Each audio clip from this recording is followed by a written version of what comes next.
He didn't come to fix anyone's car. He just stopped to help his granddaughter get home. But when his rusty old truck broke down outside a luxury dealership, the man inside saw an opportunity, not to help, but to humiliate. To the rich owner, Jackson was just another old black man who didn't belong near his million-dollar cars. But what started as a cruel joke in front of laughing strangers would soon become the moment that exposed a truth money could never hide. What happened next shocked everyone watching.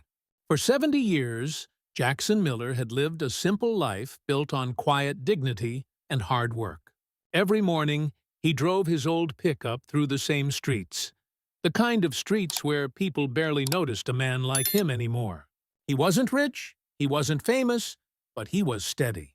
A retired mechanic who had spent decades repairing engines, teaching young boys in his neighborhood how to use a wrench instead of picking up a weapon. To his granddaughter, Naomi, he was a hero, strong, kind, and patient.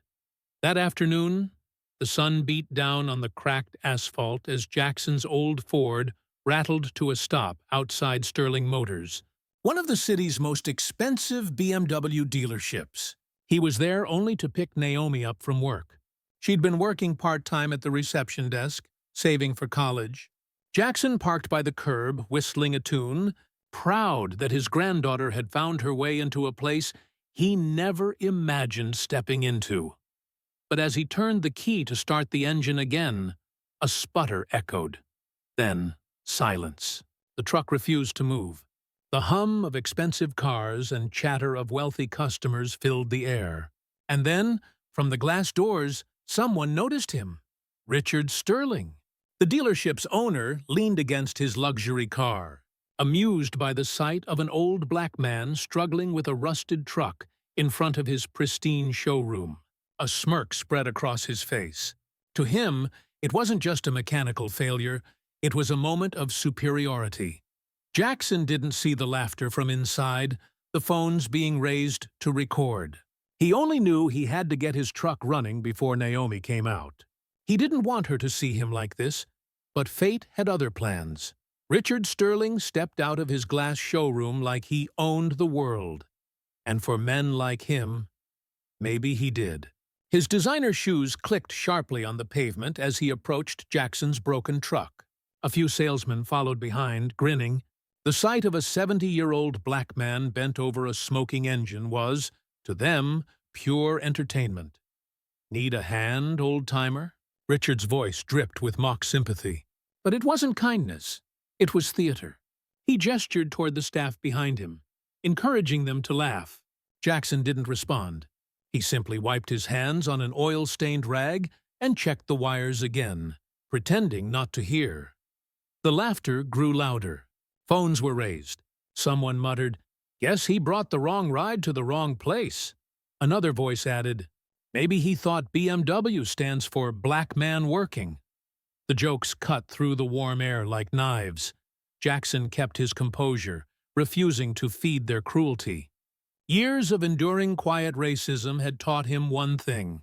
Sometimes silence is louder than pride. But deep down, something inside him tightened. He wasn't angry for himself. He was angry because his granddaughter might walk out any moment and see this. Richard, sensing his moment to humiliate, pointed toward a wrecked white BMW parked in the corner of the dealership lot. "Tell you what," he said loud enough for everyone to hear. "You fix that car, make it run, and it's yours. I'll give you the BMW." Laughter exploded across the courtyard. The offer wasn't serious. It was a joke.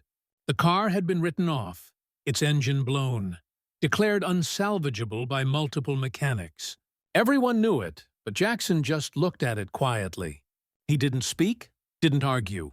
He placed his rag down, walked toward the BMW, and examined it under the sun's glare. There was something familiar in its build. The way the panels were welded, the faint hum of the wiring system. His old instincts stirred. For the first time, the laughter began to fade. The old man's movements weren't random. They were deliberate, skilled, almost surgical. He removed the hood, inspected the coils, and traced a wire with calm precision.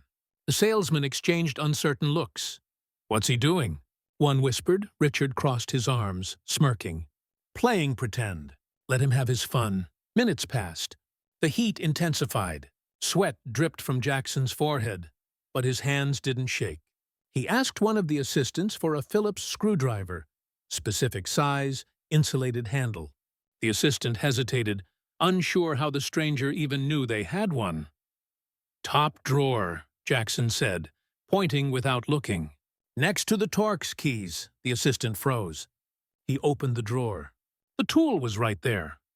For the first time, Richard's smirk faltered. The man who was supposed to be the joke suddenly looked like he knew exactly what he was doing. Customers who had been laughing now watched in silence. Naomi stepped outside just then, noticing the small crowd. Her eyes widened as she saw her grandfather standing beside the BMW, the same car she'd heard her boss complain about for months. Her stomach turned as she heard Richard's voice booming. "Let's see what Grandpa Genius can do." Jackson didn't look up. His hands kept moving, steady and sure. The faint sound of metal clicking echoed through the courtyard. And then, silence. He closed the hood gently, wiped his hands, and stood upright. The air felt heavy. Richard scoffed. "Well, did you fix it, old man?" Jackson didn't answer. He turned the key. For a moment, nothing. Then, with a deep growl, the engine came to life. The BMW's roar filled the air, pure and perfect. Every head turned. The laughter stopped. Richard's smirk disappeared completely. What he didn't know yet, what none of them knew, was that this was only the beginning. Because Jackson hadn't just fixed a car, he had uncovered something much bigger hiding beneath that hood. The crowd froze, the echo of the BMW's engine filling the courtyard like a thunderclap of truth. For a few seconds, no one moved. Then slowly, the murmurs began. The man they laughed at, the one they filmed to mock, had done what 5 certified mechanics couldn't.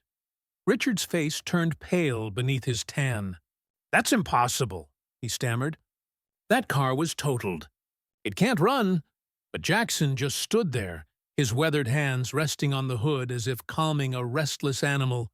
"Sometimes," he said quietly, "it's not the machine that's broken. It's the people judging it." The words cut through the silence sharper than any tool. Richard's jaw tightened, fury replacing embarrassment. "You must have messed with it. There's no way you fixed that junk in 15 minutes. But Jackson didn't respond. He reached under the hood again, pulling out a small metal plate covered in dust. On it was an engraved serial number, followed by 2 initials. J.M. Naomi gasped. Her grandfather's initials. The truth hit her before it hit anyone else. This wasn't just a coincidence. The man Richard mocked had built this very engine years ago, back when he worked for a luxury auto manufacturer overseas. Richard's bravado began to crack. He could see the shift in the crowd's faces, the disbelief turning to admiration, the laughter turning to shame. The cell phones were still recording, but now the lenses pointed at him. Jackson straightened up, his voice calm but steady. "You said I could have the car if I made it run. You never said I had to prove how." The dealership went silent again. Richard tried to laugh it off, but his voice trembled. "You're not serious." But Jackson was, and when Naomi stepped forward, placing her hand on the car beside her grandfather, her eyes burned with quiet pride. The man everyone mocked had just exposed every ounce of arrogance in that courtyard. And though Richard didn't know it, yet his humiliation was far from over, because what Jackson had just uncovered under that hood would soon reveal a secret that could destroy everything Richard had built. By the next morning, the video had already spread across the internet. The same phones that once filmed Jackson to mock him were now sharing his victory. Headlines called it the mechanic who humbled a millionaire, but behind the viral fame was something far deeper, a quiet reckoning that no one could laugh away. When, Investigators arrived days later. They discovered what Jackson had hinted at all along. The BMW's engine had been intentionally tampered with, its damage staged for an insurance claim. Richard Sterling hadn't just tried to humiliate an old black man, he'd been covering up his own fraud. And the man he mocked in public became the very person whose knowledge exposed the truth. Richard's empire began to crumble overnight. Lawsuits, seized accounts, the end of a reputation built on arrogance and deceit. But Jackson didn't celebrate. He didn't need revenge. His quiet dignity had already done what no courtroom could, proved that integrity is louder than wealth. Naomi later took over the dealership, renaming it Miller Motors, a place built on fairness and respect. And in a small corner of that shining showroom sat the same white BMW, perfectly restored, gleaming under the lights. A plaque beneath it read, "Never underestimate the hands that built what you take for granted."